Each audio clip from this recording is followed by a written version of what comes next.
Very good evening everyone. चलिए बेटा, अब आप लोगों के साथ मैं स्टार्ट करने जा रहा हूँ शेड्यूल 3 की रिवीजन। बेटा आई will be sharing the screen with you. ठीक है, एक बार कंफर्म कर दीजिए। आप सबके सामने बेटा शेड्यूल 3 की स्क्रीन है। बेटा ये वही नोट्स हैं जो हमने क्लास के अंदर बनवाए थे। ठीक है, बट जब हम रिवीजन करने बैठते हैं बेटा शेड्यूल 3 की, और जब हम रेगुलर क्लास में पढ़ते हैं, थोड़ा सा डिफरेंस रहता है। जब मैं आपको रेगुलर क्लास में चैप्टर पढ़ाता हूँ, मैं हमेशा मेरा ये इंटेंशन रहता है that we are studying not only for the examination but also for the purpose of practical life, क्योंकि ये चीज लाइफ में काम आने वाली है। ठीक है, आज अब मेरी जो विजन सेशन रहेगी वो थोड़ी सी एग्जाम ओरिएंटेड थोड़ा ज्यादा रहेगी। ठीक है, मैं आपको ओवरव्यू देता जाऊंगा हर एक पॉइंट को लेकर। बस आप लोगों ने क्या करना है, मुझे साथ साथ चीजों को याद करके चलना है, और फॉर्मेट अच्छे से आना चाहिए। ठीक है बेटा, फॉर्मेट के अंदर कोई गलती एक्सेप्टेबल नहीं है इस टॉपिक में। मैं आपको क्लियरली बोल देता हूं, अगर 14 नंबर का सवाल है और आप लोगों ने फॉर्मेट ही गलत बनाया है, देन डोंट एक्सपेक्ट कि आपको अच्छे मार्क्स मिल पाएंगे।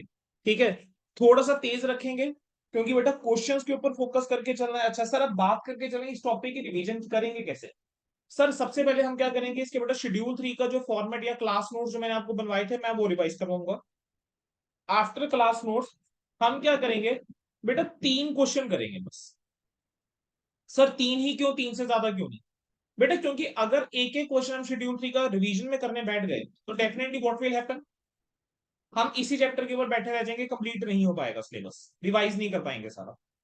हम 3 क्वेश्चंस करेंगे, but we will make sure वो 2-3 क्वेश्चन जो भी हम कर रहे हैं, वो क्वेश्चन ऐसे हैं जिसके अंदर कॉम्प्रीहेंसिवली पॉइंट्स जो है वो कवर हो रहे हैं। और आपको बाकी क्वेश्चंस देखने जरूर है, लेकिन बाकी क्वेश्चन में हमने कैसे देखना है। अच्छा ये आइटम गिवन है, ये कहां पर आएगी, कौन से हेड के अंदर आएगी। ठीक है, एक रफ सा हमने बैलेंस शीट बना लेगा। कैसे करेंगे वो क्वेश्चन के टाइम बताऊंगा। अभी के लिए हमने मेन फोकस हमारा शेड्यूल 3 के ऊपर। बेटा कंपनी की जो बैलेंस शीट बनती है या statement of P and L बनता है, वो कैसे बनता है, शेड्यूल 3 के अंदर अकॉर्डिंग बनता है। शेड्यूल 3 के अंदर हमारे पास डिवीजन 1 हमारे सिलेबस का हिस्सा है। डिवीजन 1 किसके ऊपर अप्लाई करता है, ऐसी कंपनीज के ऊपर जिसको अकाउंटिंग स्टैंडर्ड के साथ कंप्लाई करना है, या फिर जो नॉन इंडियस वाली कंपनीज होती हैं उनके ऊपर ये वाला फॉर्मेट जो है बेटा लगेगा। ठीक है बच्चों, अब एप्लीकेबिलिटी ऑफ शेड्यूल 3 की अगर हम बात करके चलें, तो शेड्यूल 3 कब से अप्लाई हुआ है सर, 26 मार्च 2014 से शेड्यूल 3 जो है वो अप्लाई हुआ था। उन्होंने कहा कि 1 अप्रैल 2014 या उसके बाद जो भी फाइनेंशियल स्टेटमेंट्स बनाकर चलोगे, कह रहे हैं उसके ऊपर क्या लगा के चलना, शेड्यूल 3 जो है वो लगाकर चलना। फिर 24 मार्च 2021 को एक नई अमेंडमेंट आई थी, और उस अमेंडमेंट के अकॉर्डिंग क्या हुआ था, 1 अप्रैल 2021 से हमने क्या करना था, जो भी चेंजेस हैं वो अप्लाई करते हुए, जो भी शेड्यूल 3 के फॉर्मेट के अंदर चेंजेस करेंगे उसको अप्लाई करते हुए फाइनेंशियल स्टेटमेंट बनानी होती है। I will directly jump to now part number 1 of schedule 3। बेटा ये था आपका पार्ट नंबर 1 ऑफ शेड्यूल 3। ठीक है, अगर आप लोगों को ध्यान हो थोड़ा सा, मैंने क्या किया था, मैंने आप लोगों को पहले फॉर्मेट्स बनवाए थे, तो उसके बाद हमने सेम नंबरिंग यूज करके हमने एक एक नोट्स जो है वो डिस्कस करे थे, राइट। तो बेटा सबसे पहले फॉर्मेट है जो आप सभी बच्चे मेरे साथ याद करके चलेंगे। बेटा सबसे पहले क्या आता है ऊपर, name of the company. Name of the company के बाद क्या आएगा, बैलेंस शीट। बैलेंस शीट अब एक पर्टिकुलर डेट की होती है, तो हम वो डेट लिखकर चलेंगे। फिर उसका बेटा नेक्स्ट क्या आएगा आपका, रुपीज है। ठीक है, जैसा भी क्वेश्चन में दिया रहेगा आपने अकॉर्डिंगली बनाकर चलना है। अगर थाउजेंड्स है तो थाउजेंड्स, लैक्स है तो लैक्स, ठीक है, करोड़ है तो करोड़, जैसा भी क्वेश्चन में दिया रहेगा बेटा आपने उसी फिगर में इसको बनाकर चलना है। पहला कॉलम बनता है पर्टिकुलर, दूसरा नोट नंबर, तीसरा होता है figures as at the end of the current reporting period, और अगला figures at the end of the previous reporting period. Sir examination angle से बात करके चलो तो यहाँ पर डेट्स आने वाली है, यहाँ पर डेट आने वाली है, सिंपल। ठीक है बेटा, सबसे पहले क्या आता है, equity and liabilities. Equity and liabilities के अंदर हमारे पास बेटा सबसे पहले शेयर होल्डर फंड। ठीक है, फिर शेयर होल्डर फंड के नीचे 3 आइटम्स आते हैं बच्चे, share capital, reserve and surplus, and money received against share warrant. Share capital, reserve and surplus, money received against share warrant. Then आपका share application money pending allotment. Share application money pending allotment के बाद non current liabilities. Non current liabilities के अंदर बचे 4 items, long term borrowings, deferred tax liabilities, net other long term liabilities and long term provisions. ठीक है, कौन कौन सी 4 items है नॉन करंट लाइबिलिटीज में, long term borrowings, deferred tax liabilities, net other long term liabilities, ठीक है, and long term provisions. Then बेटा we have current liabilities. अच्छा करंट लाइबिलिटीज के अंदर क्या था जरा बताओ सर, करंट लाइबिलिटीज के अंदर सबसे पहले आता है short term borrowing. Sir short short term term borrowing.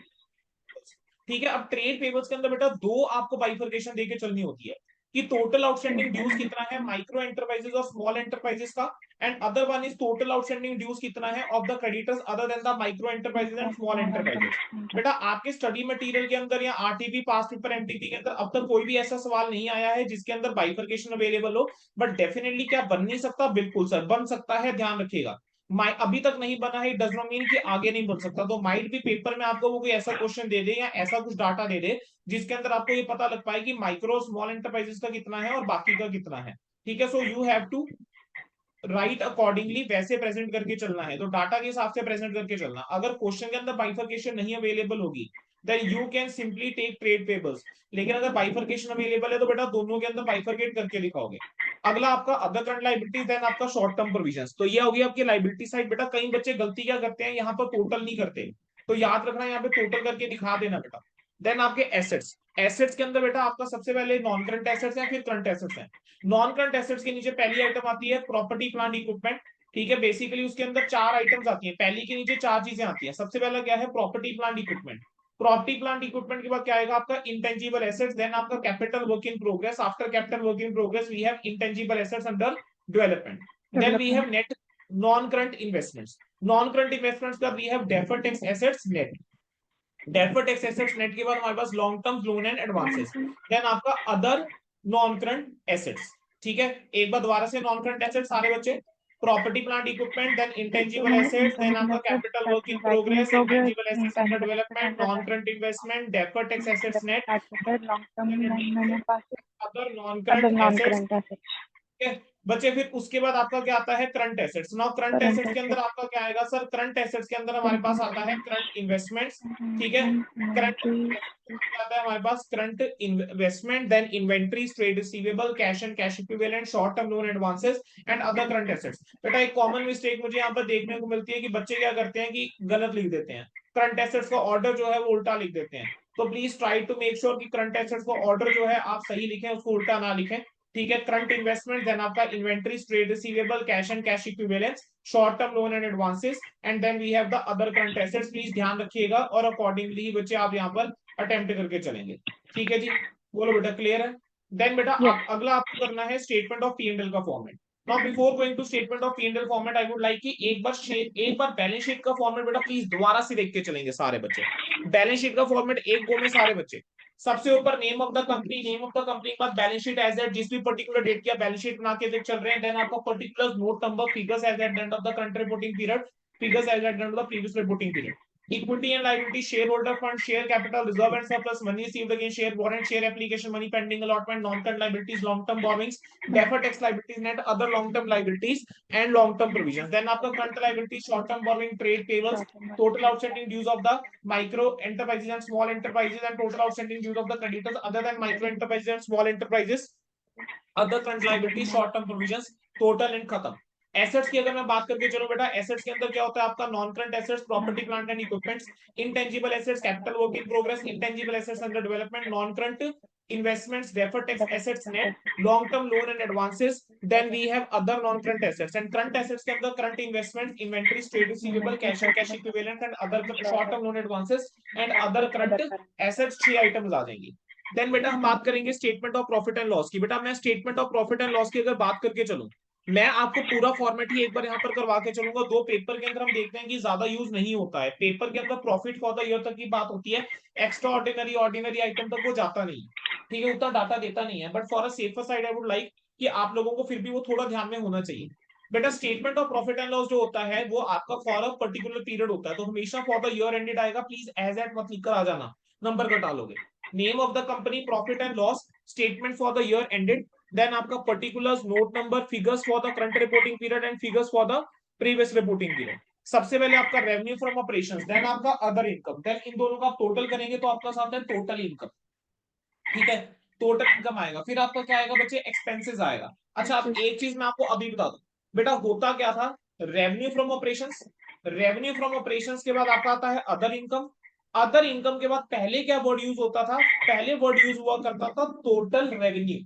पहले क्या वर्ड यूज हुआ करता था बच्चे, टोटल रेवेन्यू। बट अब अगर मैं अब की बात करके चलूं, अब हम क्या लिखते हैं यहाँ पर, टोटल इनकम लिखते हैं। तो जो मैं आपके साथ सजेस्टेड आंसर शेयर करूंगा ना इस क्वेश्चन बैंक के, अगर कहीं पर आपको टोटल रेवेन्यू लिखा हुआ नजर आता है, आपने ये चीज ध्यान रखनी है कि आपने पेपर में वहां पर टोटल इनकम ही लिख कर आना है। ठीक है, वहां पर आपने क्या लिख कर आना है, वहां पर आपने बेटा टोटल इनकम ही लिख कर आना है। प्लीज इतना ध्यान रखेंगे सारे बच्चे। ठीक है जी, बोलो बेटा यहाँ तक क्लियर है क्या, यहाँ तक है बच्चे को क्लियर। अगला क्या है बेटा, एक्सपेंसेस। एक्सपेंसेस के अंदर सबसे पहले क्या आता है, सबसे पहले आपका आता है cost of material consume. Sir cost of material consumed के बाद क्या आएगा, sir cost of material consumed के बाद purchase of stock in trade, then we have changes in the inventories, changes in inventory of finished goods, work in progress and stock in trade. फिर आपका employee benefit expenses, then we have finance cost, finance cost के बाद we have depreciation and amortization expenses, depreciation and amortization expenses के बाद we have other expenses। बोलो बेटा क्या यहां तक चीजें क्लियर होती हैं, यहां तक क्लियर है?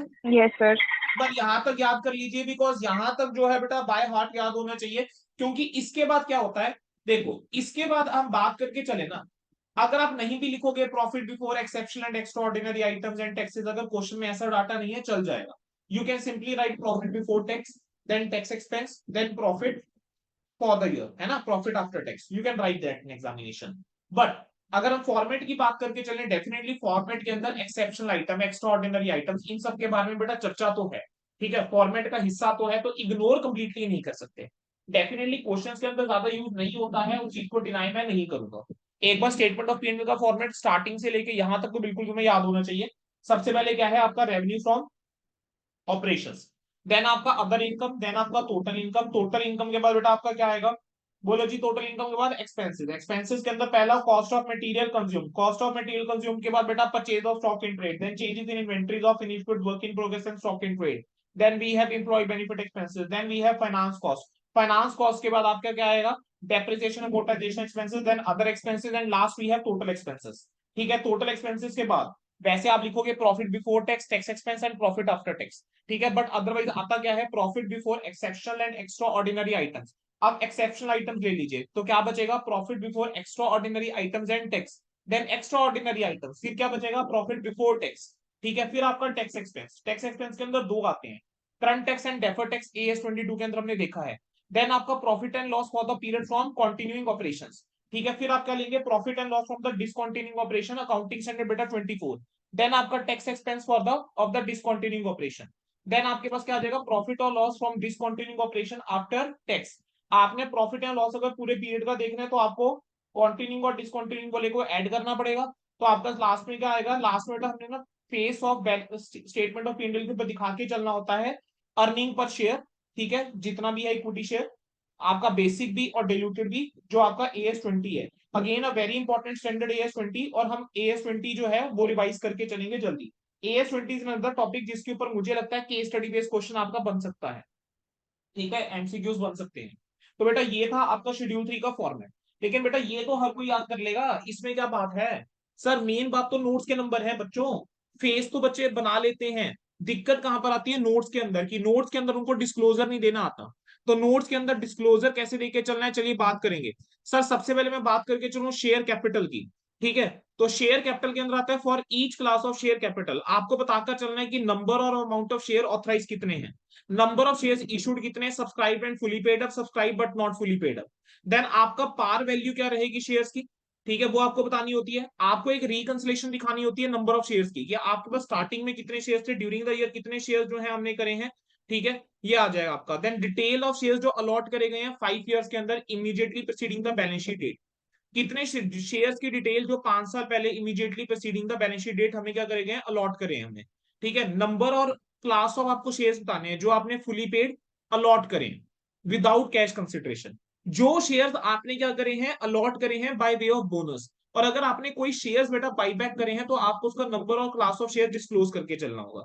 सो दीज आर द डिस्क्लोजर जो आपको देखकर चलना है, देखो कितना टाइम पीरियड है, 5 ईयर्स, ठीक है, पिछले 5 साल के अंदर बेटा आपने जो भी शेयर जो है बाईबैक करे हैं, जो एज बोनस इशू करे हैं, या जो आपने शेयर इशू करे हैं for other than cash consideration, यानी बिना कैश रिसीव करे परसुएंट टू अ कॉन्ट्रैक्ट, तो आपको उसका सेपरेट डिस्क्लोजर जो है वो देकर चलना होता है। तो जब हम नोट्स बनाते हैं शेयर कैपिटल का, इन शेयर कैपिटल नोट हम ब्रैकेट के अंदर स्पेसिफिकली मेंशन कर देते हैं, जैसे मान लेते हैं कि से 1,20,000 शेयर हैं, उसके अंदर मैं करूँ 20,000 शेयर ऐसे हैं which have been issued for as way of bonus, तो मैं ब्रैकेट के अंदर स्पेसिफाई कर दूंगा that out of above 20,000 share have been issued by way of bonus, या out of above 20,000 share have been issued by way of consideration other than cash, तो जो non cash consideration के लिए share issue करे गए उसका आपको separate disclosure देके चलना होता है।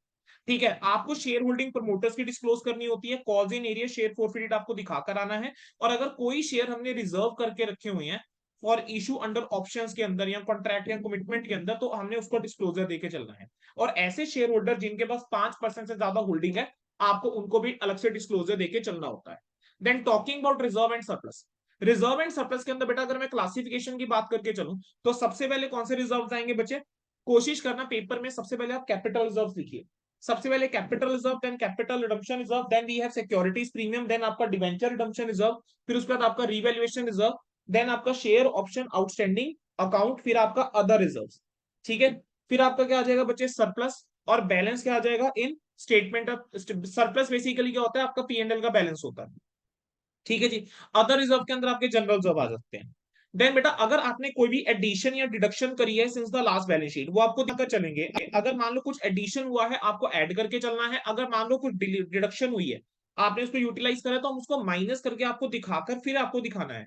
अगर बेटा डेबिट बैलेंस है स्टेटमेंट ऑफ पीएनएल का, आपको नेगेटिव फिगर दिखाकर चलनी है। अगर debit balance statement of PNL का है, ठीक है, is more then the aggregate of other reserve, तो आपको जो रिजल्टिंग फिगर है वो नेगेटिव दिखा के चलनी है। क्या बोला मैंने, कि अगर मेरा प्रॉफिट एंड लॉस का बैलेंस नेगेटिव है, तो मैं उसको नेगेटिव फिगर की तरह दिखा दूंगा। लेकिन अगर ऐसी सिचुएशन कोई बन जाती है कि मेरे जो बाकी रिजर्व्स हैं उसका मैं टोटल कर लूं, और मैं देखूं कि मेरा प्रॉफिट एंड लॉस का डेबिट बैलेंस कितना है, अगर प्रॉफिट एंड लॉस का डेबिट बैलेंस ज्यादा है, तो नेट ऑफ करके अगर मेरा नेगेटिव अमाउंट आ रहा है, I will show the net amount as negative, resulting figure negative दिखाकर चलेंगे। तो इसके लिए बेटा मैंने आपके साथ एक क्वेश्चन लिया था क्लास के अंदर, कि ये अगर बैलेंसेस हैं तो आपको किस तरीके से दिखा के चलोगे। ठीक है, तो हमने कहा था डीआरआर है, जनरल रिजर्व है, रिवैल्यूएशन है, security premium, capital reserve. Debit balance अगर पीएनएल का कितना है, 7 लाख है। ठीक है बेटा, पहले केस के अंदर क्या करेंगे, देखो इक्विटी एंड लाइबिलिटीज के अंदर हम शेयर होल्डर फंड के अंदर share capital reserve and surplus के अंदर अमाउंट आएगा। ठीक है, केस नंबर 1 की अगर मैं बात करके चलूं, सबसे पहले मैंने कौन से रिजर्व दिखा दिए, जो मेरे स्पेसिफिक वाले थे, capital reserve, security premium, DRR and other reserve. और फिर मैंने सरप्लस क्या करा, माइनस करके दिखाया। अब यहाँ पर मेरे अदर रिजर्व ज्यादा थे, सरप्लस कम था। मैंने देखो नोट्स के अंदर सरप्लस को एज ए नेगेटिव फिगर हमने दिखाया, और टोटलिटी के अंदर पॉजिटिव आ रहा है, तो हम फेस ऑफ बैलेंस शीट के अंदर सिर्फ 4.5 लाख रुपए लेकर जाएंगे। लेकिन अगर मैं दूसरा केस देखूं, तो दूसरे केस के अंदर आप टोटल करके चलेंगे। ठीक है, अब यहाँ पर अदर रिजर्व का टोटल जो है वो आपका बन रहा है 11.5 लाख, लेकिन सरप्लस का आपका खुद 13 लाख है, तो नेगेटिव आ रहा है 1.5 लाख रुपए अब। तो ये जो 1.5 लाख अब टोटल में नेगेटिव आ रहा है, आप टोटल वाला नेगेटिव आप लेकर चलेंगे फेस टू के केस टू के अंदर। बोलो बेटा, समझ में आया सभी को? क्या सभी को समझ में आया बच्चे? Yes sir. क्लियर है यहाँ तक? सर नोट नंबर 2 में थोड़ा ज्यादा फास्ट हो गया, मेरा स्किप हो गया। नोट नंबर 2 थोड़ा फास्ट लगा? बेटा नोट नंबर 2 के अंदर बेसिकली बच्चे मैंने ये चीज बोली आपको, कि सबसे पहले आपको कौन से रिजर्व दिखा के चलने हैं, जो आपके स्पेसिफिक वाले रिजर्व होते हैं। तो पहले हम कैपिटल रिजर्व दिखाकर चलेंगे।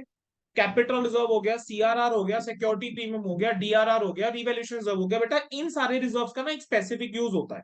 ठीक है, अब ध्यान रखना, जो बच्चे गलती कर देते हैं बेटा, शेयर ऑप्शन आउटस्टैंडिंग अकाउंट जो होता है ना, वो रिजर्व एंड सरप्लस का हिस्सा होता है। तो दिस इज समथिंग जहां मिस्टेक होती है। तो ये ध्यान रखेंगे कि अगर share option outstanding amount given है, वो कहाँ आने वाला है बच्चे, रिजर्व एंड सरप्लस के अंदर। हम कह रहे हैं कि अगर आपने रिजर्व के अंदर कोई भी एडिशन करी है, कोई भी एडिशन या डिडक्शन हुई है पिछली बैलेंस शीट डेट से, आपको उसको दिखाकर चलना है हर एक हेड के अंदर। ठीक है, फिर उसके बाद नेक्स्ट क्या आता है, नेक्स्ट हमारे पास आता है एडिशन या deduction since last balance sheet, आपको दिखा के चलना है। अगर statement of profit and loss का जो है बच्चे डेबिट बैलेंस है, यानी नेगेटिव फिगर है, तो आपको क्या करना है, एज ए नेगेटिव फिगर दिखा के चलना है। अगर डेबिट बैलेंस है स्टेटमेंट ऑफ पीएनएल का, तो आपको क्या करके चलना है, एग्रीगेट आपको अदर रिजर्व्स का, अदर रिजर्व्स के एग्रीगेट से अगर ज्यादा है पीएनएल का डेबिट बैलेंस, तो आपको टोटल के अंदर क्या कर दोगे, नेगेटिव फिगर आ रहा होगा रिजल्ट है, वो दिखा देना है। इस चीज को समझाने के लिए हमने क्लास में एक एग्जांपल लिया था बच्चे। ठीक है, अब नोट्स आपके पास होंगे तो बहुत बेटर होगा, अगर बना रखे हैं नोट्स प्रॉपर्ली क्लास के अंदर। बेटा देखो, यहाँ पर मैंने आपको बाकी सारे रिजर्व दिए थे, और मैंने आपको पहले केस के अंदर कहा कि पीएनएल का डेबिट बैलेंस है 7 लाख रुपए। तो अगर आप फर्स्ट केस के अंदर आप देखोगे ना, मेरे पास बाकी रिजर्व का टोटल कितना बन रहा है, 1 लाख, 3 लाख, 4, 4, 4, 8, 8, 10, 8, 2, 10, 10 और 1.5, 11.5, 11.5 लाख रुपए मेरे बाकी रिजर्व का टोटल है। 7 लाख रुपए मेरा पीएनएल का डेबिट बैलेंस है। जब मैं नोट्स बनाऊंगा, तो नोट्स के अंदर मैं सरप्लस अलग से 7 लाख में नेगेटिव दिखा के चलूंगा, रिजर्व एंड सरप्लस का हिस्सा ही। और मैं इन टोटलिटी 450 पॉजिटिव आ रहा है, वो मेरा बैलेंस शीट के फेस पे चला जाएगा। अगले केस के अंदर मैंने यहाँ पर जानबूझ के वैल्यू जो है वो ज्यादा ली, 13 लाख रुपए मैंने डेबिट बैलेंस लिया, जबकि मेरा बाकी रिजर्व का टोटल 11.5 लाख है। तो अगर आप इसको करके चलते हो तो आपका टोटल में 1.5 लाख में नेगेटिव आता है। So what we will do, reserve and surplus का हम टोटल कितना दिखाएंगे, 1.5 लाख जो है नेगेटिव दिखा के चलेंगे। बेटा नेक्स्ट हमारे पास क्या आता है, money received against share warrant. Money received against share warrant important नहीं है एग्जामिनेशन के लिए, अब तक पूछा भी नहीं गया, किसी क्वेश्चन में भी नहीं आया। बेसिकली शेयर वारंट क्या होता है, एक ऐसा फाइनेंशियल इंस्ट्रूमेंट होता है जो होल्डर को राइट देता है कि भाई तुम इक्विटी शेयर एक्वायर कर सकते हो। अल्टीमेटली ये शेयर होल्डर फंड का हिस्सा बनेगा, लेकिन जब तक शेयर अलॉट नहीं करे जाते हैं तब तक वो पैसा जो है वो यहां पर आएगा। देन आपका आता है share application money pending allotment. बिल्कुल ध्यान रखिएगा, अगर share application money pending allotment exceed नहीं कर रहा है issued capital and to the extent वो रिफंडेबल नहीं है, तब तो आप उसको सेपरेट लाइन आइटम की तरह दिखा के चलेंगे। Share application money pending allotment, मैंने क्या बोला कि अगर वो इशूड कैपिटल से ज्यादा नहीं है एंड टू द एक्सटेंट वो रिफंडेबल नहीं है, ठीक है, जितना अमाउंट रिफंडेबल नहीं है वो आप सेपरेट दिखा के चलोगे, यानी हमारे पास पैसा आया हुआ है लेकिन इसके लिए शेयर हमने अलॉट करने हैं। लेकिन अगर हमें अमाउंट मिल गया है ऑथराइज कैपिटल से ज्यादा, या तो उस केस के अंदर, या फिर अमाउंट आपका क्या है रिफंडेबल है, तब आपको उसको अदर करंट लायबिलिटी के अंदर दिखा के चलो। ठीक है, समझ में आ गया। अगर अमाउंट रिफंडेबल है बेटा अदर करंट लायबिलिटीज के अंदर, और अगर अमाउंट रिफंडेबल नहीं है तो आपको सेपरेट लाइन आइटम की तरह दिखाकर चलोगे share application money pending allotment. Done बच्चे। बेटा अगला आता था लॉन्ग टर्म बोरोइंग्स। अब लॉन्ग टर्म बोरोइंग्स की अगर हम क्लासिफिकेशन की बात करके चले, सर लॉन्ग टर्म बोरोइंग्स को आप क्लासिफाई कैसे कर सकते हो, sir bonds and debentures, term loans. अब टर्म लोन्स के अंदर भी फर्दर हम क्लासिफाई करके चलते हैं कि बैंक से कितना लिया है, अदर पार्टी से लिया कितना है। देन डेफर्ड पेमेंट लाइबिलिटीज, फिर आपका डिपॉजिट्स, देन आपका loan and advances related party से कितना है, लॉन्ग टर्म मैच्योरिटीज किसकी, फाइनेंस लीज ऑब्लिगेशन की, then other loans and advances. ठीक है, इस तरीके से बेटा क्लासिफिकेशन जो है वो दी गई है शेड्यूल 3 के अंदर। बॉन्ड्स और डिवेंचर्स, टर्म लोन्स, बैंक से कितना है, अदर पार्टी से कितना है, deferred payment liabilities, deposits, related party से लोन एडवांस कितना है, लॉन्ग टर्म मैच्योरिटीज क्या है, फाइनेंस लीज ऑब्लिगेशन की। ठीक है, then other long term, other loans and advances. बेटा अब उसके बाद नेक्स्ट हम बात करके चलें सब क्लासिफिकेशन की। तो in case of sub classification we have secured and unsecured. अगर सिक्योर्ड है तो हम स्पेसिफाई करेंगे कि नेचर ऑफ सिक्योरिटी क्या है। ठीक है, अगर सिक्योर्ड है तो वी विल स्पेसिफाई कि what is the nature of security. चलिए, अगर लोन जो है वो गारंटेड बाय डायरेक्टर है तो आपको एग्रीगेट अमाउंट जो है लोन का वो दिखाना होगा हर एक हेड के अंदर।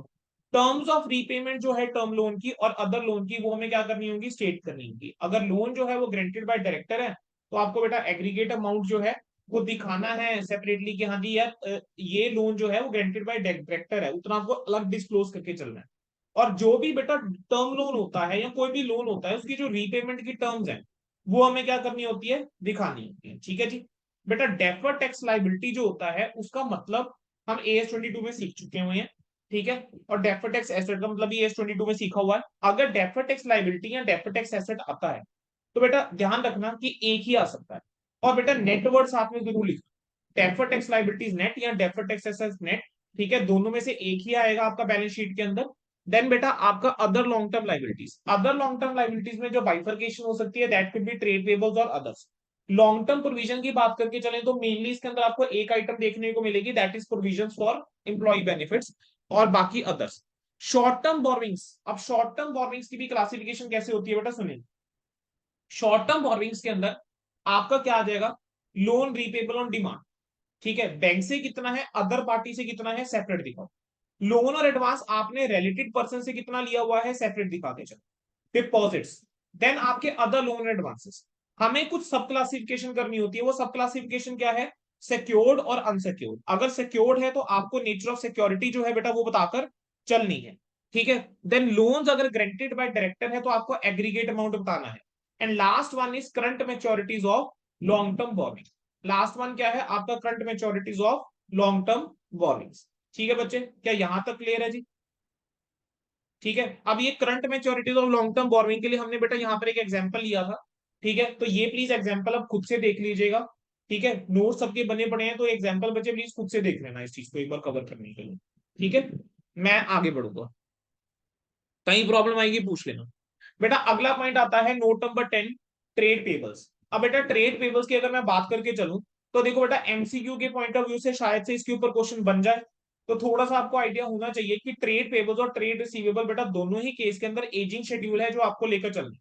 बेटा अब जो शेड्यूल 3 आया है उसके अंदर उन्होंने बोला है कि आप जो ट्रेड पेबल्स का डिस्क्लोजर देके चलते हैं, चलो आप ऊपर तो दिखाई रहे हो कि micro small and medium enterprise से कितना है और अदर वाला कितना है, क्या ना, आपको क्या करना है, एजिंग शेड्यूल दिखाकर चलना है। और एजिंग शेड्यूल कैसे बनता है, ऐसा बनता है, ठीक है। आपने देखना है कि आउटस्टैंडिंग कितना है for the following period, due date of payment से, ड्यू डेट ऑफ पेमेंट से लेके आउटस्टैंडिंग है कितना, ठीक है। Less than 1 year, 1 to 2 years, more than 2 to 3 years and more than 3 years and total.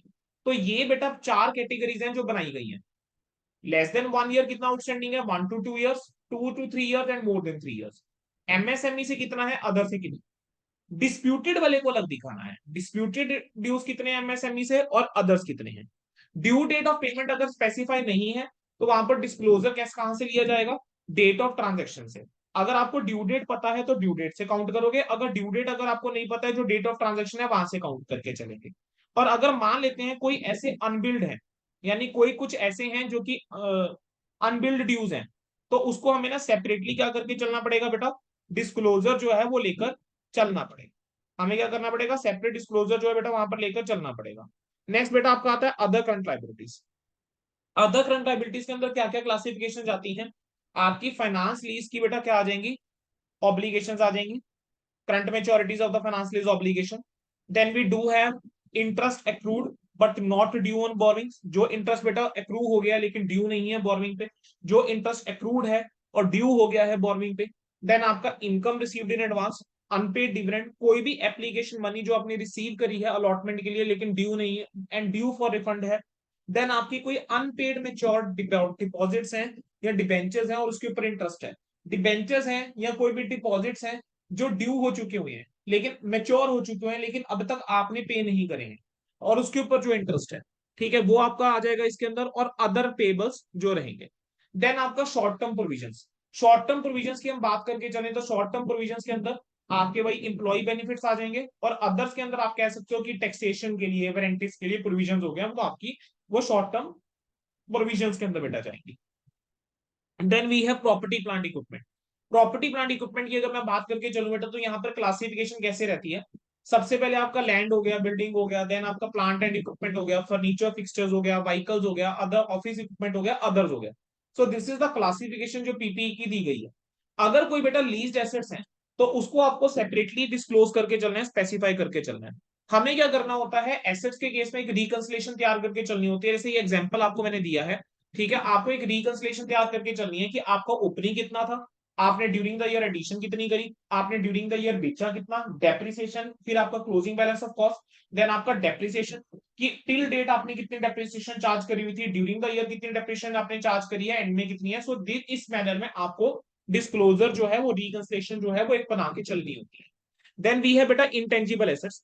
Intangible assets के अंदर भी बेटा मोर और लेस जो है कई चीजें जो है वो कॉमन है, ठीक है। सबसे पहले आपका क्या रहता है, क्लासिफिकेशन की अगर मैं बात करके चलूं तो क्लासिफिकेशन के अंदर आपका की goodwill, brand, trademark, computer software, copyright, licenses, others. तो ये सब क्या है, कुछ एक क्लासिफिकेशन है जो आपकी इंटेंजिबल एसेट्स की आती है, ठीक है। अब इसकी बहुत लंबी लिस्ट है तो उसके लिए बेटा बुक से आप देख सकते हो, कोई दिक्कत नहीं है, और नहीं भी देखोगे चलेगा, आपको पता है कि इंटेंजिबल एसेट्स क्या होते हैं। रिकंसलेशन बेटा जैसे हमने वहां पर करी थी प्रॉपर्टी प्लांट इक्विपमेंट में, वैसे ही रिकंसलेशन यहाँ पर एक चाहिए होगी। आप दिखा के चलेंगे कि ग्रॉस और नेट कैरिंग अमाउंट कितना है हर एक क्लास ऑफ एसेट्स के लिए, at the beginning, eight the and, ठीक है, एडिशन, डिस्पोजल, एक्विजिशन जो बिजनेस कॉम्बिनेशन के थ्रू है, देन आपका अगर कोई चेंज हुआ है रिवैल्यूएशन की वजह से, और रिलेटेड अमोर्टाइजेशन वो आपका यहाँ पर आ जाएगा। नेक्स्ट बेटा आपका क्या है, कैपिटल वर्क इन प्रोग्रेस। बेटा कैपिटल वर्क इन प्रोग्रेस जो है, तो यहाँ पे कैपिटल एडवांसेस जो है वो आपको इंक्लूड करने होंगे लॉन्ग टर्म। ध्यान रखना, कैपिटल अगर कोई एडवांस है, यहाँ पे ध्यान रखना, दिस इज इंपॉर्टेंट, यहाँ बच्चा गलती कर देता है। कैपिटल वर्क इन प्रोग्रेस के अंदर हमें एजिंग शेड्यूल देना है। कैपिटल वर्क इन प्रोग्रेस समझते हो, यानी जैसे मान लीजिए बेटा कोई बिल्डिंग है वो इन प्रोग्रेस है, या कोई भी फिक्स एसेट्स आप बना के चल रहे हो, प्रॉपर्टी प्लांट इक्विपमेंट है, इन प्रोग्रेस है, तो वो कैपिटल जो प्रोजेक्ट्स हो गए बेसिकली उसको आपको दिखा के चलना होता है कि कितना वर्क इन प्रोग्रेस है, आपको एजिंग शेड्यूल डिस्क्लोज करना होता है। अगर आपने कोई कैपिटल एडवांस दिया हुआ है, ध्यान रखिएगा, अगर आपने कोई कैपिटल एडवांस दे रखा है तो आपको क्या करना है, उसको लॉन्ग टर्म एडवांस एडवांसेस के अंदर क्या करके चलना है, ठीक है, डिस्क्लोज करके चलना है। लॉन्ग टर्म एडवांसेस के अंदर उसको आपको क्या करके चलना है, डिस्क्लोज करके चलना, ठीक है जी, लोन एडवांसेस में। इसके अंदर क्या होता है बेटा, आपको एजिंग शेड्यूल दिया रहेगा, एजिंग शेड्यूल आपको देकर आना है। एजिंग शेड्यूल इसका कैसे है, प्रोजेक्ट्स इन प्रोग्रेस अलग, ऐसे प्रोजेक्ट्स जो कि टेम्परेरी जो हैं, आप कह लीजिए कि सस्पेंडेड है, उसको आपने अलग दिखा के चलना है। Sir examination point of view से इंपॉर्टेंट मुझे इतना नहीं लगता है, स्टिल पता होना चाहिए एंड मोमेंट पे, अगर कोई ट्रू फॉल्स कोई सॉरी कोई एमसीक्यू टाइप क्वेश्चन आ जाए तो वी शुड बी अवेयर। ठीक है, कितना amount of capital work in progress है, less than 1 year, 1 to 2 year, 2 to 3 year and more than 3 years. Same ageing schedule है, कौन से वाला, ट्रेड पेपर्स वाला। ठीक है, तो कैपिटल वर्क इन प्रोग्रेस के लिए जैसा शेड्यूल है, हमने आपको वैसा ही दिखाकर चलना है। मैं कह रहा है सिमिलर शेड्यूल आप बनाकर चलेंगे ऐसे कैपिटल वर्क इन प्रोग्रेस के लिए जिसकी कंप्लीशन ओवर ड्यू हो चुकी हुई है। ठीक है, या जिसकी कॉस्ट जो आपने प्लान करी थी वो चली ओरिजिनल प्लान से एक्सीड कर गई है। ठीक है, डेफिनेटली इतना इंपॉर्टेंट नहीं है एग्जामिनेशन एंगल से ये वाला पार्ट। ठीक है जी, बट मैंने यहाँ पर आपको कैपिटल वर्क इन प्रोग्रेस के लिए एक एग्जांपल जो है बेटा वैसे यहाँ पर करवाया हुआ है। ठीक है, फॉर अंडरस्टैंडिंग पर्पस प्लीज बाद में देख लेना, एक बार देख लेना इस वाले रिकॉर्ड, इस वाली क्लास के बाद, इस वाले सेशन के बाद देख लेना। ठीक है, पेपर में आने का chances, to be frank I don't feel कि पेपर के अंदर कैपिटल वर्क इन प्रोग्रेस आपसे एजिंग शेड्यूल पूछेगा। इंटेंजिबल एसेट्स, इंटेंजिबल एसेट जो है ऊपर ऑलरेडी मैं कवर करवा चुका हूँ। ठीक है, नॉन करंट इन्वेस्टमेंट्स। अब नॉन करंट इन्वेस्टमेंट्स के अंदर बेटा दो तरीके की क्लासिफिकेशन जाती है, एक होती है आपकी ट्रेड इन्वेस्टमेंट और एक होती है other investment. Basically trade investment वो इन्वेस्टमेंट होती है जो एक कंपनी शेयर्स या डिबेंचर्स के अंदर करती है किसी और कंपनी के ट्रेड या बिजनेस को प्रमोट करने के लिए। And then we have further classification, further classification के अंदर आपका investment property, investment in equity shares, investment in preference shares, government securities में, डिबेंचर्स में, बॉन्ड्स में, म्यूचुअल फंड्स में, पार्टनरशिप फर्म में इन्वेस्टमेंट, ये सारी आपकी आ जाएंगी। ठीक है, अब कह रहे हैं जो इन्वेस्टमेंट्स हैं, आपने पढ़ा हुआ है AS13। AS13 आप जानते हैं कि इन्वेस्टमेंट जिनको हम कैरी कर रहे होते हैं वैसे कॉस्ट के ऊपर करते हैं, लेकिन अगर आपने अदर देन कॉस्ट अगर आप किसी इन्वेस्टमेंट को कैरी करके चल रहे हो तो कह रहे हैं आपको उसको सेपरेटली डिस्क्लोज करके चलना है, और आपने किस बेसिस के ऊपर वैल्यूएशन करी है you have to show that as well. अब आपको डिस्क्लोजर जो है बेटा वो कैसे देकर चलना होता है सुन लेंगे आगे। अब मैं डिस्क्लोजर की अगर मैं बात करके चलूं, जितना भी एग्रीगेट अमाउंट होता है कोटेड इन्वेस्टमेंट का और मार्केट वैल्यू देयर ऑफ जो है वो आपको क्या करके चलना है, डिस्क्लोज करके चलना है। ठीक है, आपको क्या करना है, जितना भी कोटेड जो आपकी इन्वेस्टमेंट है और उसकी मार्केट वैल्यू डिस्क्लोज करके चलनी है। अगर कोई अनकोटेड है, अगर क्या है कोई अनकोटेड इन्वेस्टमेंट है तो उसका आपको एग्रीगेट अमाउंट जो है वो क्या करके चलना है, डिस्क्लोज करके चलना है। आपने कोई प्रोविजन क्रिएट करी हुई है for diminution in value of investment, AS13 के अंदर हमने देखा हुआ है, AS13 के अंदर हमने देखा हुआ है ना। ठीक है, तो उसको आपको क्या करके चलना है, डिस्क्लोज करके चलना। नोट नंबर 18 आपका डेफर्ड टैक्स एसेट्स नेट। ठीक है, AS22 में कवर कर चुके हैं, ऑलरेडी मैं बता चुका हूं, या डेफर्ड टैक्स एसेट्स आएगा या डेफर्ड टैक्स लाइबिलिटीज नेट आएगा, दोनों में से एक आएगा, दोनों एक साथ नहीं आ सकते। लॉन्ग टर्म लोन एडवांसेस कैसे कैसे क्लासिफिकेशन जाएंगी, कोई कैपिटल एडवांस है वो आ जाएगा, आपने किसी रिलेटेड पार्टी को लोन दे रखा है वो आ जाएगा, कोई अदर लोन एडवांसेज है आपको नेचर स्पेसिफाई करनी है।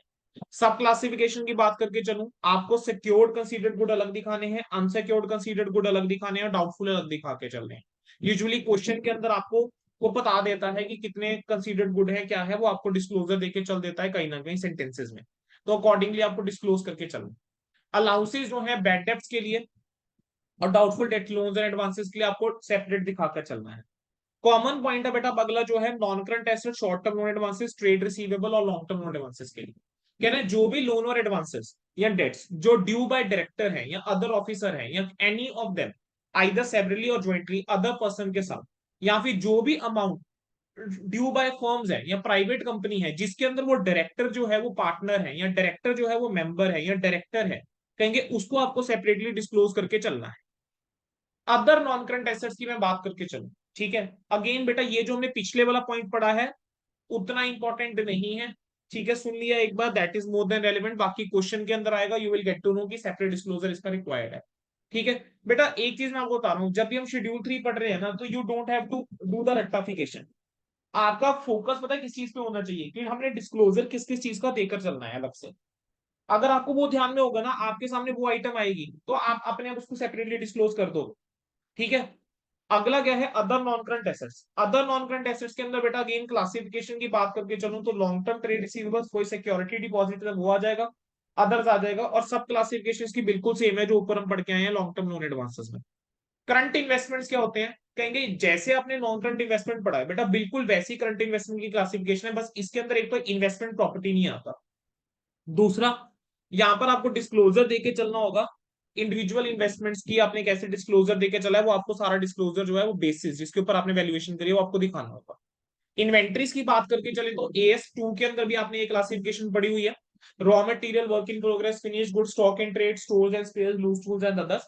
अगर कोई गुड्स इन ट्रांजिट है उसको सेपरेटली दिखाकर चलोगे रेलिवेंट सब हेड के अंदर, और आपने वैल्यूएशन कैसे करी है आपको वो दिखा के चलना है। ट्रेड रिसीवेबल्स, ट्रेड रिसीवेबल के केस में बेटा एक एजिंग शेड्यूल है जो आपको पता होना चाहिए। ट्रेड रिसीवेबल के अंदर एजिंग शेड्यूल क्या है, जरा ध्यान से पर्टिकुलर्स वाला कॉलम देखिए। कोई भी आपके अनडिस्प्यूटेड ट्रेड रिसीवेबल है कंसीडर्ड गुड, आपके वो आ जाएंगे बच्चे। Undisputed trade receivable which are considered doubtful, आपके वो आएंगे। देन अगर आपकी कोई डिस्प्यूटेड ट्रेड रिसीवेबल है विच इज कंसीडर्ड गुड, आपके आ जाएंगे। And disputed trade receivable considered doubtful, आप ये चार कैटेगरीज के अंदर बेटा क्या करते हैं, दिखाकर चलते हैं। ठीक है। Outstanding for the following period from due date of payment, पहला है less than 6 months, then we have 6 months to 1 year, then 1 to 2 years, then 2 to 3 years and more than 3 years, and last one is total. तो outstanding for the following period जो है वो रहेगा less than 6 months, 6 months to 1 year, 1 to 2 years, 2 to 3 years and more than 3 years, and then we will have total. Clear है बच्चे, यहां तक सबको क्लियर। अब सब क्लासिफिकेशन की मैं बात करके चलूं तो हमारे पास क्या है, secured considered good, unsecured considered goods and doubtful. Now, allowances for the bad and doubtful debts should be disclosed separately. कह रहे हैं सब क्लासिफिकेशन कैसे है ट्रेड रिसीवेबल की, अगेन बेटा लोन और एडवांसेस वाली है।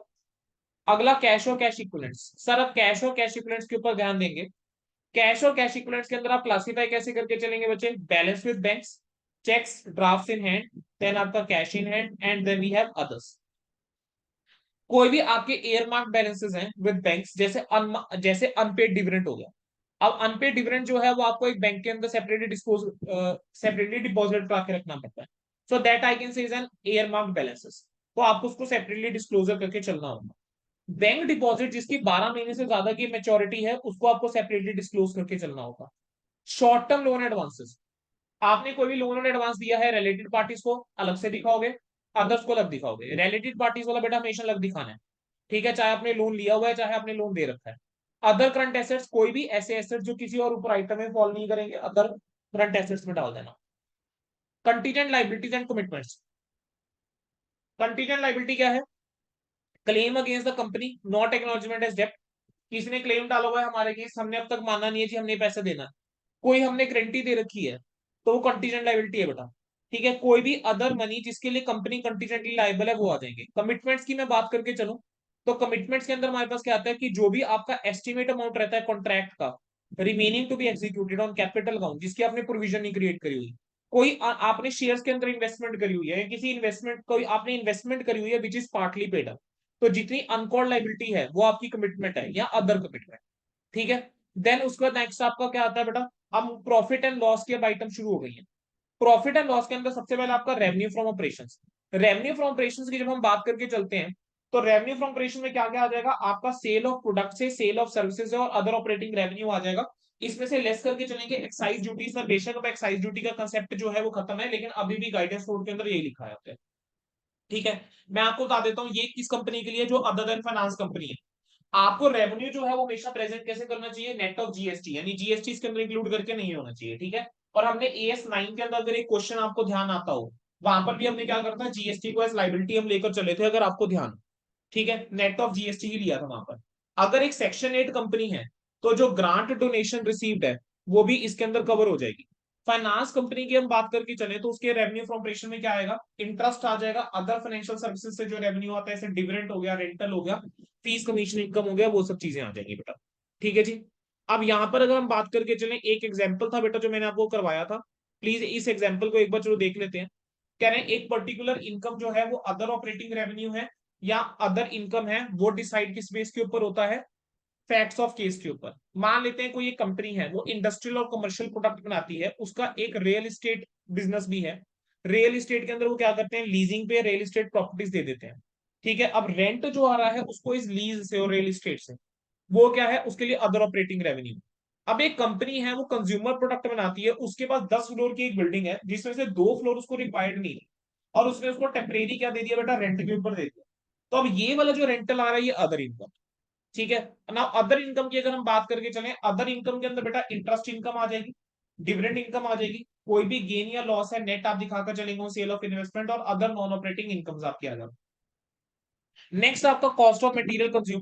कॉस्ट ऑफ मटेरियल कंज्यूम जो है एप्लीकेबल होता है बेटा मैन्युफैक्चरिंग कंपनी के लिए। एक ऐसा पॉइंट है जिसके ऊपर काफी बच्चे गलती करते हैं, आपको क्वेश्चन में दिया रहता है कि रॉ मटेरियल परचेज करा है, आपको opening closing stock raw material का दिया रहता है, बच्चा क्या करता है ध्यान देता नहीं है, और वो क्या करता है कॉस्ट ऑफ मटेरियल कंज्यूम ना निकाल के अलग से परचेज दिखा रहा होता है और चेंज इन इन्वेंट्री के अंदर इफेक्ट दिखा रहा होता है, ठीक है। तो मटेरियल कंज्यूम के लिए क्या करते हैं बेटा हम, रॉ मटेरियल एप्लीकेबल है ये मैन्युफैक्चरिंग कंपनीज के लिए, मटेरियल कंज्यूम के अंदर आपका रॉ मटेरियल, पैकिंग मटेरियल और अदर मटेरियल आ जाएगा, ठीक है। कॉस्ट ऑफ मटेरियल कंज्यूम कैसे निकलता है, basically opening stock plus purchases minus closing stock.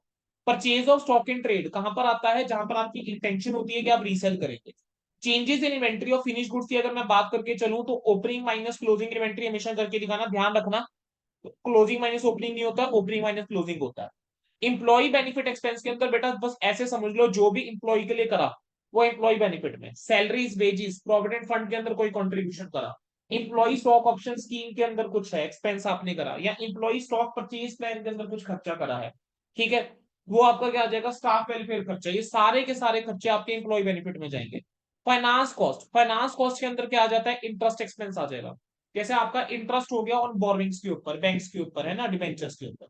Then आपका अदर बोर्निंग कॉस्ट, अदर बोर्निंग कॉस्ट के अंदर आपकी commitment charges, loan processing charges, कोई गारंटी चार्जेस, कोई लोन फैसिलिटेशन चार्जेस, डिस्काउंट या प्रीमियम हो गया ऑन बोर्निंग्स। देन कोई भी नेट गेन या लॉस है जो फॉरेन करेंसी ट्रांसलेशन या ट्रांजिशन के ऊपर होता है, वो भी कहां पर आता है बेटा, फाइनेंस कॉस्ट के अंदर दिखाते हैं, एएस 11 और 16 वाला। देन आपका depreciation and amortisation expense, depreciation बेटा टेंजिबल एसेट्स के ऊपर लगती है बेसिकली पीपी के ऊपर, और अमोर्टाइजेशन इंटेंजिबल के ऊपर एएस 10 एएस 26, ठीक है। नेक्स्ट आपका अदर एक्सपेंसेस, कहना है जो भी एक्सपेंसेस किसी और हेड में नहीं आए वो यहां आ जाएंगे। कुछ एक लिस्ट उसने दी हुई है, कहना है कि इनका अपने सेपरेट डिस्क्लोजर देके चलना है।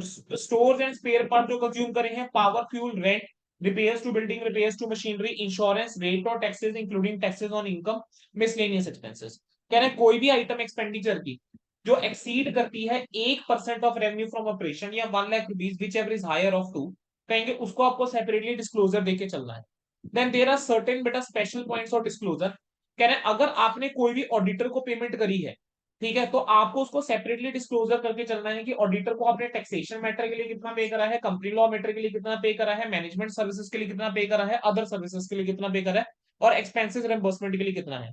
अगर एक कंपनी जो है, अगर मान लेते हैं बेटा वो ट्रेड करती है क्रिप्टो करेंसी के अंदर या इन्वेस्ट करी हुई क्रिप्टो या वर्चुअल करेंसी के अंदर, तो आपको बताना है कि उसका कितना प्रॉफिट या लॉस हुआ है ट्रांजेक्शन के ऊपर, कितनी करेंसी है उसके पास रिपोर्टिंग डेट के ऊपर, डिपॉजिट और एडवांसेस कितना है किसी भी पर्सन से फॉर पर्पस ऑफ ट्रेडिंग या इन्वेस्टिंग उसने जो ले रखा है। नेक्स्ट आपको कुछ एक रेशियोज है बेटा जो डिस्क्लोज करके चलनी होगी, ठीक है। अब मैंडेटरी है, कह रहे हैं ये वाली रेशियोज आपको फाइनेंशियल स्टेटमेंट के साथ दिखाकर चलनी है। Current ratio, debt equity ratio, debt service coverage ratio, return on equity ratio, question definitely expected नहीं है इसके ऊपर, स्टिल अगर कुछ एक रेशियोज के नाम ध्यान रखोगे बेटर ही है बट, ठीक है।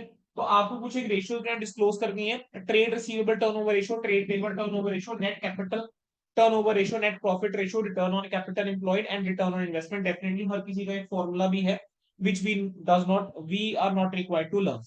कह रहे हैं अगर किसी रेशियो के अंदर 25% से ज्यादा चेंज हुआ है in comparison to the previous year, preceding year, तो आपको उसकी एक्सप्लेनेशन भी देनी होगी। देन बेटा आपका एक कंसेप्ट आता है ऑपरेटिंग साइकिल का। ऑपरेटिंग साइकिल बेसिकली क्या होता है, ऑपरेटिंग साइकिल बेटा एक टाइम होता है, ठीक है, बिटवीन द जब कब आपने एसेट को एक्वायर करा है फॉर प्रोसेसिंग एंड उनकी realization in cash and cash equivalent. इसको ऐसे समझो आपने कोई रॉ मटेरियल खरीदा, रॉ मटेरियल से आप फिनिश गुड्स बनाते हो, फिनिश गुड्स बना के उसको बेचते हो, ठीक है। तो ये जो टाइम लगेगा ना रॉ मटेरियल खरीदने से लेकर उसकी प्रोसेसिंग से लेकर उसके रियलाइजेशन तक, जो भी टाइम पीरियड है, that is your operating cycle. एक कंपनी का नॉर्मल ऑपरेटिंग साइकिल जो है वो 12 महीने से ज्यादा हो सकता है, जैसे वाइन मैन्युफैक्चरिंग के केस में नॉर्मल ऑपरेटिंग साइकिल, लेकिन जहां पर आप आइडेंटिफाई नहीं कर सकते तो वहां पर उसने बोल दिया है, कह रहा है ऐसे केस के अंदर अगर आप 12 महीने का ऑपरेटिंग साइकिल ले लेंगे तो that is acceptable, you can take the 12 months as the operating cycle in such circumstances, ठीक है। तो अब यहां पर मैंने आगे आपको बताया था एक एग्जांपल इसका करवाया हुआ है, ठीक है। सो बेटा this is your complete schedule 3। मैंने शेड्यूल 3 के जितना इंपॉर्टेंट था, जो भी चीजें थी जो मुझे लगता है आपको पता होनी चाहिए, मैंने बेटा लगभग सारी की सारी चीजें, सारे पॉइंट्स आपके क्लास नोट्स के अंदर पहले ही लिखवा दिए थे। ठीक है जी, हमने प्रॉपर बेटा, हमने याद करो अच्छा खासा टाइम लगाया था हमने शेड्यूल 3 के ऊपर क्लास में। क्यों लगाया था उस टाइम पे अच्छा खासा टाइम? बिकॉज चैप्टर जगह जगह पे काम आता है। Now what I have done is I have covered with you comprehensively जितना भी शेड्यूल 3 का पॉइंट था। नाउ डेफिनेटली हैवी हो गया होगा थोड़ा सा, है ना, क्योंकि अगले पिछले 40 मिनट के अंदर हमने मोर और लेस इसको कवर कर दिया है। ठीक है, थोड़ा सा हैवी शायद आप लोगों के लिए हो गया हो। So what you will do now, you will just take a 5-6 minutes break, maximum 5-7 minutes का ब्रेक लीजिए। After a break of 5-7 minutes आपने क्या करना है बेटा, बस एक बार बैलेंस शीट का फॉर्मेट याद करना है और एक बार पीएनएल का फॉर्मेट याद करना है। You don't need to go through the notes and explanation जो मैंने अभी आपको दी है। अभी आप आपको उसको खुद से रीड करने की इस टाइम पे रिक्वायरमेंट नहीं है, because we will be covering questions now. ठीक है, after 10-15 minutes I will be starting the question part. तो जब मैं क्वेश्चन पार्ट के साथ स्टार्ट करूंगा, I will take up just 2 questions with you, 2 good questions with you, और उसके अंदर ही मैं आपको बता दूंगा कि बेटा कैसे करना है। ठीक है, चलिए। So I am ending the session here, ending this recording here. So just take 10 minutes, 15 minutes, and whenever you are done with that reading, ठीक है, आप बस मुझे एक मैसेज ड्रॉप करेंगे बेटा ग्रुप के अंदर। एक मैसेज ड्रॉप कीजिए ग्रुप के अंदर जैसे ही रीड करके हो जाता है सभी बच्चों का, जो भी क्लास लगा रहे हैं। जस्ट रिवीजन वाले बैच, रिवीजन वाले ग्रुप के अंदर लिख देना डन डन, मतलब डन लिख देना। ठीक है, then I will just start immediately your practical question. ठीक है बेटा, उम्मीद करता हूँ सबको समझ में आ गया होगा। सबका हो गया बेटा, शेड्यूल 3 याद हो गया सभी को?